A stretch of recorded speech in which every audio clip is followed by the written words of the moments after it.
这个青色的呀，青色的菜，那个好像那个肉啊，还有什么吗？还有一个那个。 Sounds familiar? That's because you're probably reminded of this popular earworm. Hey Ben, Hey! how are you, man? Hello, sir. Good to see you. You too. Come. So I actually want to ask you, what made you decide to do that Cai Fan music video? The truth is, we really love Cai Fan.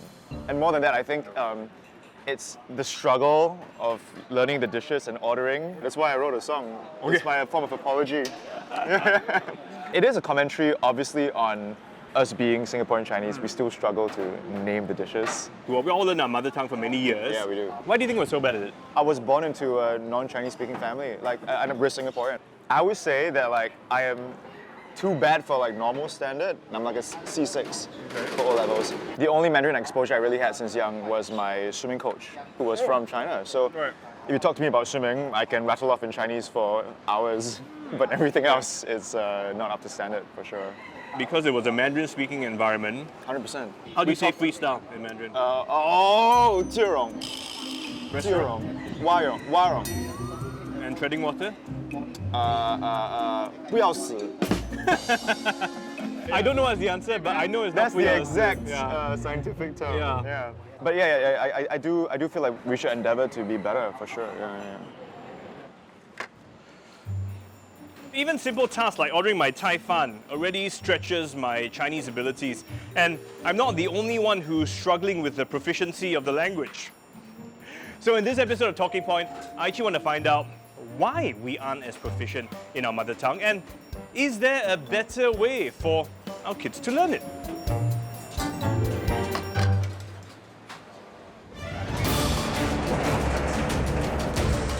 First, I need to establish the proficiency standard of our mother tongue now. I'm starting with a match-off. Competing are 12-year-olds from Singapore. They will be facing off with Gwendolyn from Hong Kong, Tarun from Chennai, and Sharifa from Kuala Lumpur. Hey guys, come on in! The students will attempt our PSLE, or Primary School Leaving Examination Mother Tongue paper.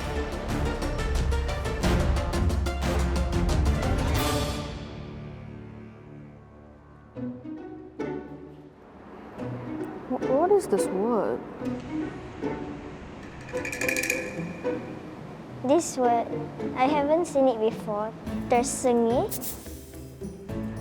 I don't know if the Han in pinyin for 尊敬, the 敬, does it end with a G or does it stop at N? You know what? I'll just put this.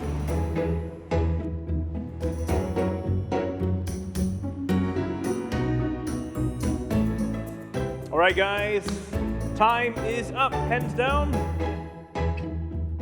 Can I have your papers, please? Thank you. Thank you. Thank you. So the kids are all done with their mother tongue papers. Let's now get these papers safely packed off to have them graded. Packed and sealed. The results will be released in a few days.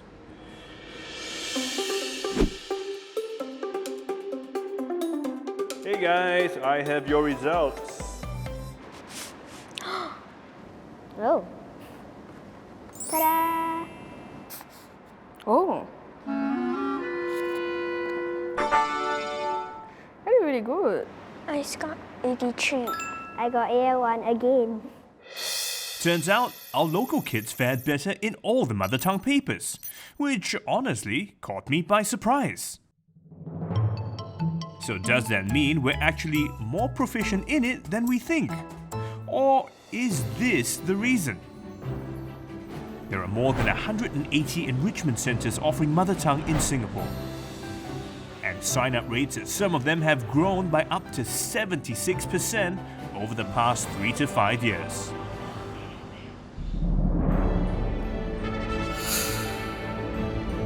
This ex-teacher says he is responsible for helping more than half his students score AL1 and 2 in Malay.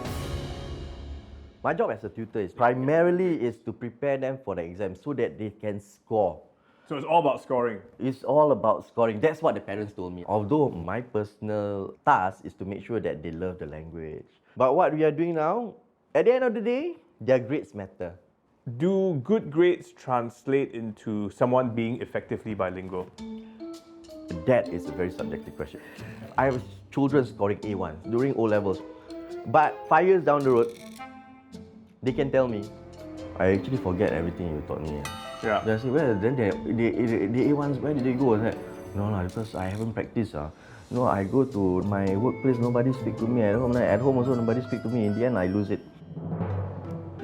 Singapore's latest census data shows that fewer Singaporeans are speaking their mother tongue at home. Those who spoke Mandarin at home dropped from 35.6 to 29.9%. Malay from 12.2 to 9.2%. And Tamil from 3.3 to just 2.5%. So at home, we speak only English, which means the kids have practically no exposure to Chinese at all. And since that's the case, I'm wondering if schools can step up. Sung Chern Wei is the man in charge of general curriculum planning for schools across Singapore. So with many of our kids, we're not speaking mother tongue at home. My kids don't speak Chinese at home. How's the school trying to help with this situation? One of the most important things that schools can do for them is to help them enjoy the learning of the languages. Once the kid enjoys the learning of the languages, even if the home environment does not create many opportunities, he or she may actually end up engaging on it on his or her own. The kids have about 6 hours of mother tongue lessons in school. Is that really adequate? We must be mindful that the total load remains manageable for our students. So if you keep extending mother tongue languages, I think the kids will have a longer and more tiring school day as well. My challenge is that I don't speak Mandarin well, and if I attempted to speak to my kids, I'm afraid that I may actually be teaching them the wrong things. And at the end of the day, they end up being weak in both Chinese and English. I think at least create a home environment that encourages the learning of the language, making available mother tongue language books, encouraging their kids to access mother tongue programs on televisions or listen to those songs in the mother tongue languages, right? But even for parents who are not as conversant, I think it's really inspiring to the children to see their parents also attempting to use and become better in their mother tongue languages. So I should be playing some Chinese music when we're driving the car. Maybe they like that better. I usually don't speak Chinese to my kids because I don't want my poor command of the language to affect them.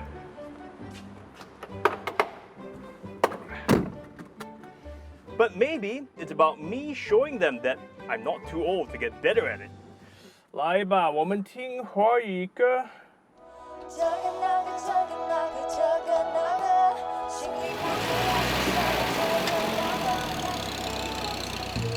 So, while you can't be too old, but can you be too young to start learning a second language?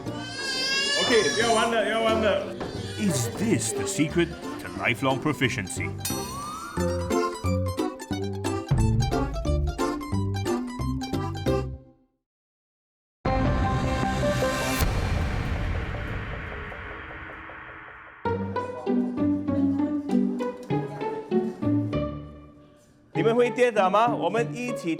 Okay?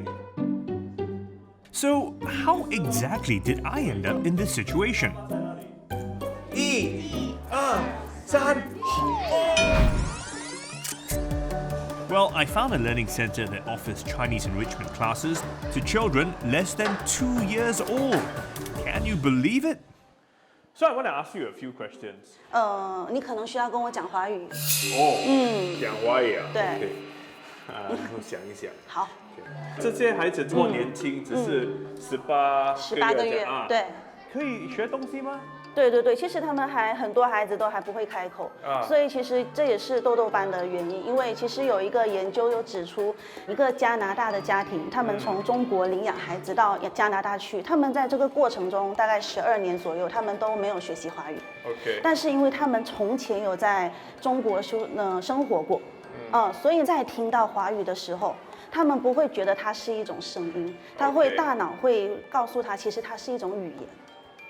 所以这个其实也就是为什么要尽早让孩子学习华语。 OK，所以因为不是真的学这样，可是给他们习惯，好像习惯听到这些华语的字这个 environment 啦，给他们。我等一下就有一节课。真的吗？对，你要不要去试试给他们讲故事？讲故事啊？对。好吧，来，走吧我们去。So here I am as a teaching assistant for the day, trying to see how much a 2-year-old can learn. 好吧，我们开始。我跟你讲故事。谁知道这个是什么？这个一个猴子。香蕉。你喜欢吃香蕉吗？谁喜欢吃香蕉？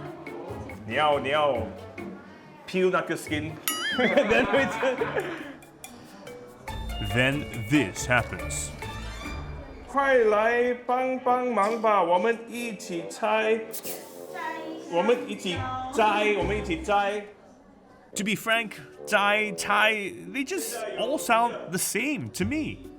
3只小猴走了过来，他们要摘那个。老师不是摘，它是摘。摘香蕉。对了。为什么不可以用拆？是把礼物拆开。哦，来拆那个 window 开。那个 window 是打开，哦，不一样了。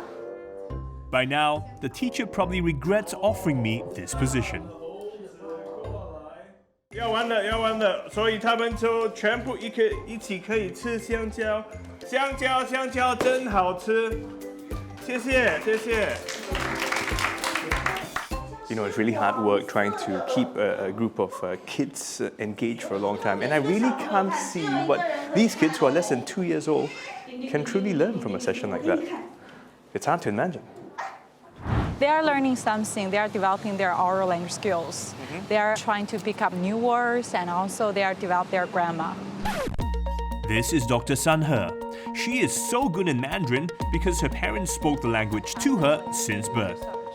There are some experiments when they monolingual speakers past the 9 months old, actually they gradually lose the ability to distinguish the foreign phonemes, foreign sounds.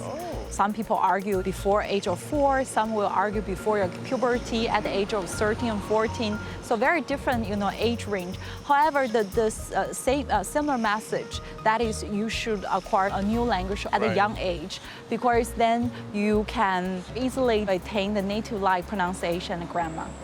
So like I'm really bad with my Mandarin, but I started learning it when I was 7, 8 years old in primary school. If I had started like these kids at 2, would I be better at it today? There's no straight answer. Okay. You have a higher chance to acquire this language better. A higher chance. Yeah. Right.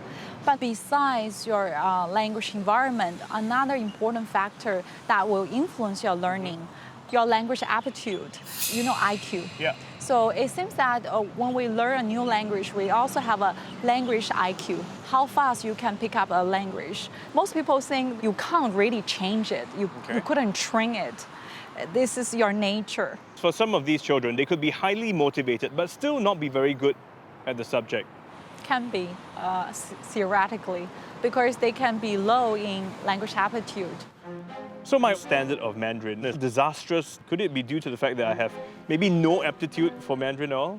Steve, I have a lemma test for Really? adults. Okay. Would you like to try? Sure, I want to know.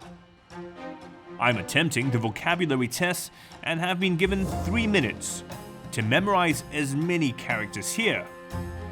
This assesses my ability to associate unfamiliar characters to unfamiliar names. A test on my memory. Pretty easy. Until... Oh, they changed the order. This test is rigged because first of all, these are characters that don't exist. They're names that don't exist. And then they jumbled them all up right after I remembered them in that order.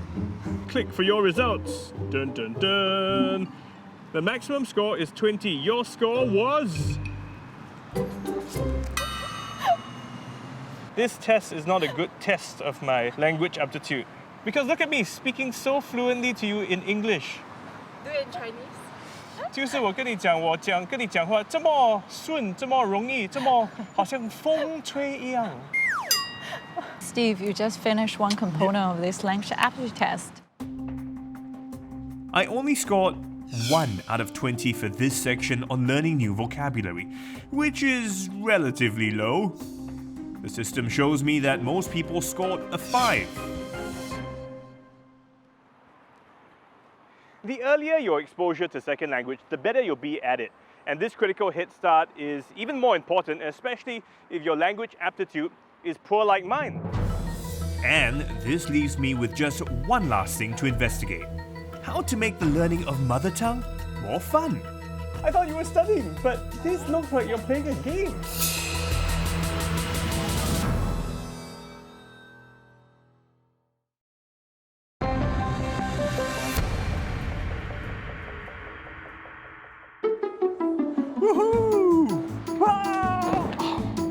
Now, it may not seem like it, but I am actually here to spoil their fun by asking about schoolwork.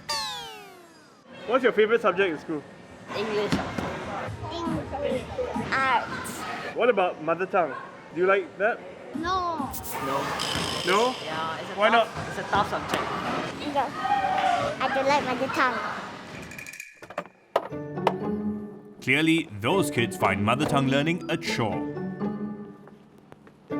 Which is why I'm meeting Kairos. He actually enjoys revising his Chinese.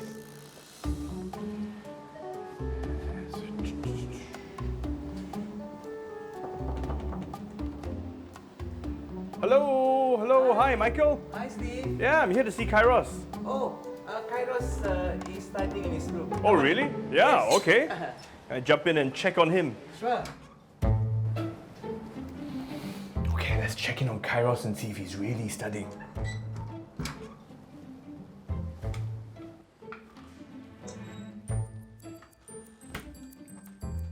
Kairos! Hello. Hi. I thought you were studying, but this looks like you're playing a game. No, I am studying. Really? Yeah. How can that be? It helps me revise my Chinese. Okay, what's the name of this game? Pet battle. Can you show me how it works? Yeah, so I have a lot of pets.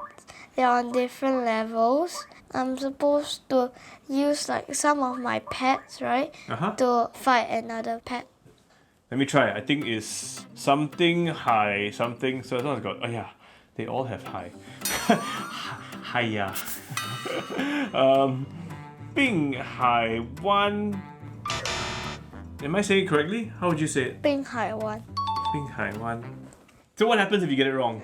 You get it wrong, and then after that, when you shoot, you miss.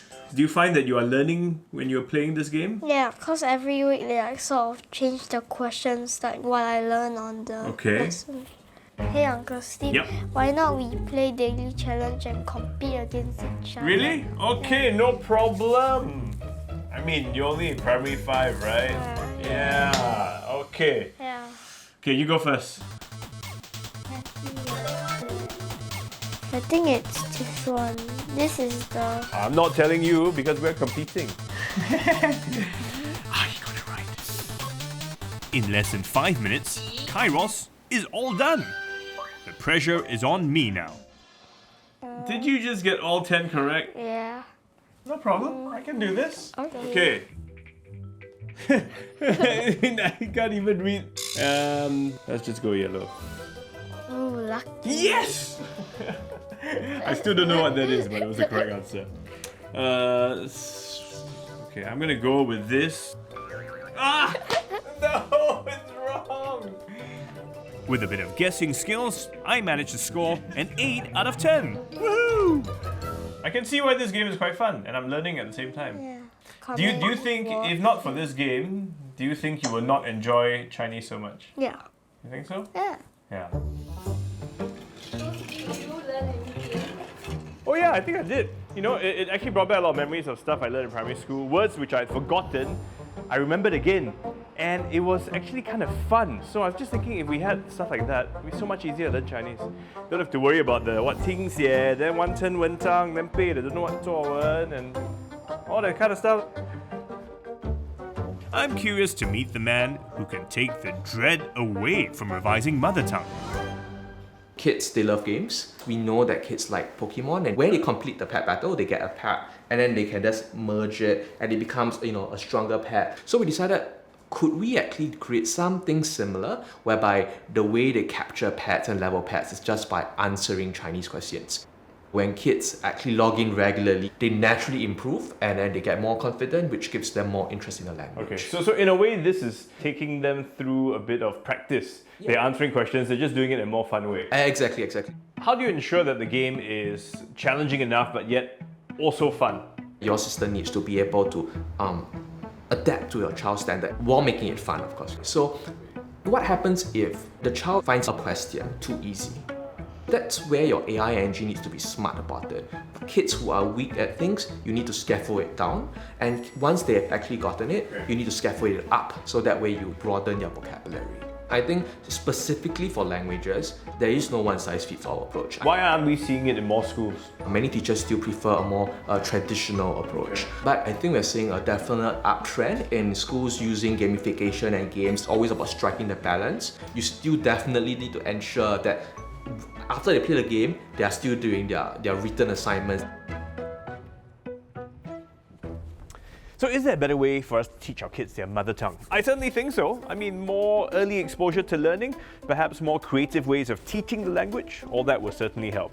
Because, I've seen my own Chinese proficiency as a bit of a handicap, which is why I'm here today for my first ever Chinese radio interview.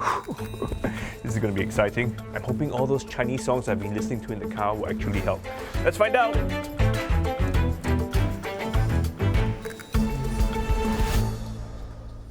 小学的时候做那个作文这么长，我的老师说，你背这个 passage。